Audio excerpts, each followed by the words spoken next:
Hello there, welcome back to another video here on Wristwatch Revival. This time, we're not actually talking about a watch, we're talking about the most important accessory that you can get for your watch, and that is, of course, the watch strap. Now, generally speaking, there are three different types of straps, and depending on which ones you pick, they can change the feel of the watch, both literally on your wrist, but also the kind of vibe of it, right? Whether it's a little more casual or a little more dressed up, whether it's tougher, better for, outdoor activities, or maybe something that would look a little nicer if you were dressing up, something like that. So of the three versions, this one, leather strap, two pieces. This is a two-piece strap. It's leather. One goes on one end, one goes on the other. It's pretty straightforward. There's a whole bunch of different versions. These ones with the holes in them, they call those like racing straps or something. Almost all of my watches are on leather straps. I like these for a few reasons. One thing, they're very easy to change out, and that's great. I can't tell you how many times I've changed a strap on one of my watches and just been like, wow, like this is a totally new thing. It just feels totally different vibe-wise, and it's like a good way to kind of refresh one of your watches if you haven't been, maybe you've been wearing it as much as you normally would. Now, another way to wear is, of course, one of these. This is a metal bracelet. This one's steel, and the truth is, I actually don't like these very much. I find them quite unforgiving. Some of them have adjustable features, but the kinds I have don't. But, I know some people are big fans of these bracelets, and they can look good on the right watch, no doubt about it.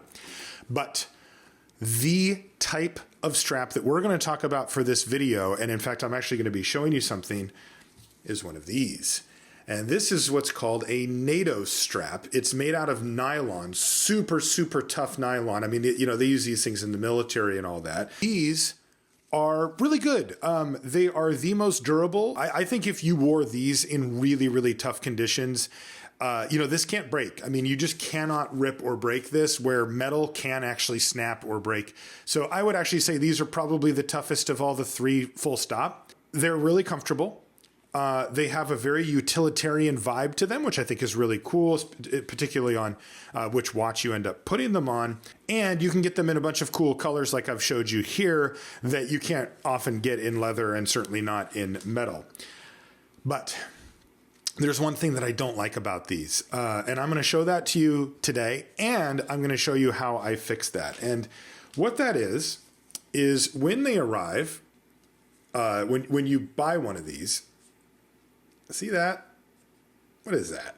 Right? What is this extra part? And so what I'm going to do is show you. So I'm going to show you on one of these. This is an Omega Speedmaster Professional, and I figured it'd be a good choice because, well, it's probably the most popular sport watch in the world, or at least one of them. So all you have to do to put on the Nato strap, it's really simple, is put it through the top and then down through the bottom, and boom, you've got it set up. Now, you might be wondering, though, again, what's with this flappy thing? And I'll show you what that is. So what that does is you put the strap through like this, and what it's designed to do is make it so that the watch can't move, right? It can't go further down on the strap, because theoretically the watch could slide around on this, like if I pull it like this, and maybe come off or whatever. But the truth is that when you actually wear one of these, that is not how it works at all. This nylon has these lines on it, and basically all Natos I've ever seen have some type of pattern. And when they're forced against a watch like this, it doesn't move. It cannot move. Plus, it is an entire loop, as you can see, even if this thing isn't taken into consideration. So let me move it out of the way. And as you can see, this is an entire loop. So it is not coming off of there. As much as any strap, it is not going to move or come off. So here's the thing. When you do put this on, though, and I'm going to show you this, like so, it has a couple of bad effects that I don't like, and I'm going to show you right now. So let me put on this watch. So this is what happens. Do you see how tall that looks on my wrist, like this extra part down here? And not just tall in that way, but also tall in this way, because look what happens. Do you see that? There ends up being this extra layer under there of nylon that doesn't need to be there. So it sits taller on my wrist, which I don't like. And then also it's wider, like the whole thing ends up being long. And I like it when the watch doesn't sit up high like that, but it actually sits like flush with my wrist. I find that to be a feature of a watch and something that I really enjoy. So what I do, and I'm going to show you right now how I do it, is I modify these. So whenever I get a NATO strap and it comes in, I immediately modify it. Here's a really nice one that I have. And as you can see, it doesn't have that extra piece. And that's because I cut it off.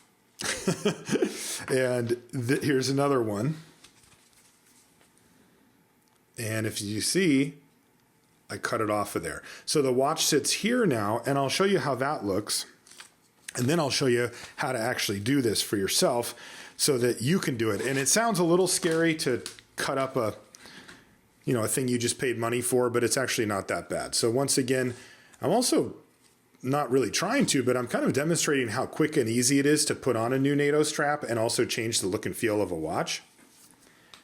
So check that out. So there's the Speedmaster in kind of military mode, even though it's not actually a military watch per se.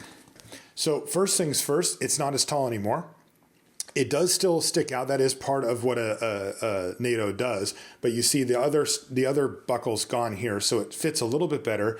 And then, I don't know how well you can see, it fits much more snugly on my wrist than with the other strap. And I much prefer that to the other way. Okay, so now you're probably wondering, all right, great. This looks cool. I'm convinced. How do I do it? I'm going to show you right now. First things first. Grab some scissors, get some good ones. You're going to be cutting through some pretty tough material here. And then basically the first step is just to simply cut this flap off. And what I like to do is just bend it back like this so that I can get close to it. You don't want to do too close because this is stitched here and you need that to stay stitched.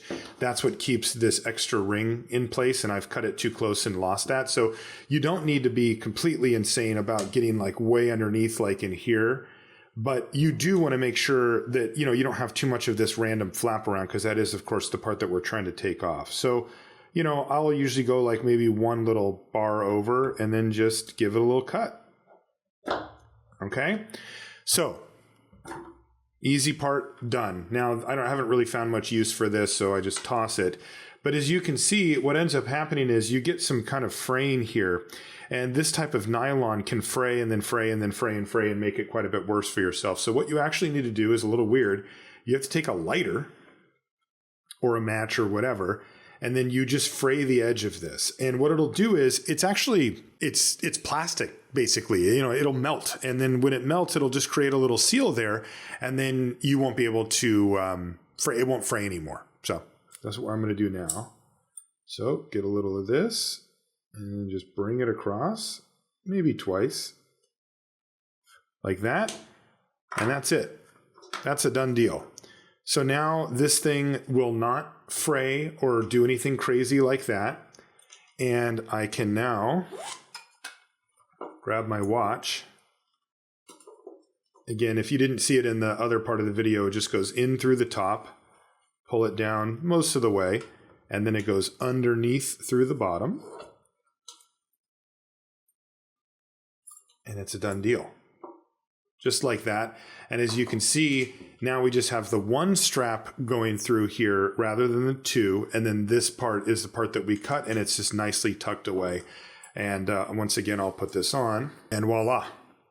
We have a much better fitting, in my mind, NATO strap that doesn't leave the watch sitting high off of your wrist and cuts away a little bit of the extra nonsense there that you just don't really need. You still get a little bit of that NATO strap feel up here with this part that folds down. You can let that fly, but that just bugs the heck out of me. So I just tuck it into the little strap here.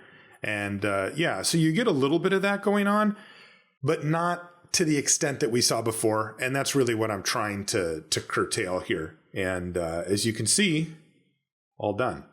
So that's it. I'll do it one more time just so you can see. And then when you order your next NATO strap, don't be afraid. It's better this way, I promise. All right.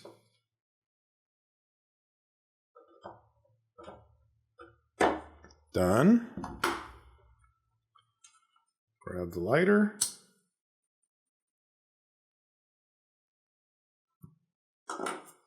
Done deal. So there you have it. It's that easy. It's only 2 steps to adjust your NATO strap, and I think it's much better. I really do. I think it looks better, and I think it wears better. So next time you pick up a NATO strap, they're pretty cheap, and they are really tough. They look really cool, and I think if you make this modification, they're even better than they come when they arrive in the mail. That's going to do it for this one. Thanks so much for hanging out, and we'll see you next time on Wristwatch Revival. Bye-bye.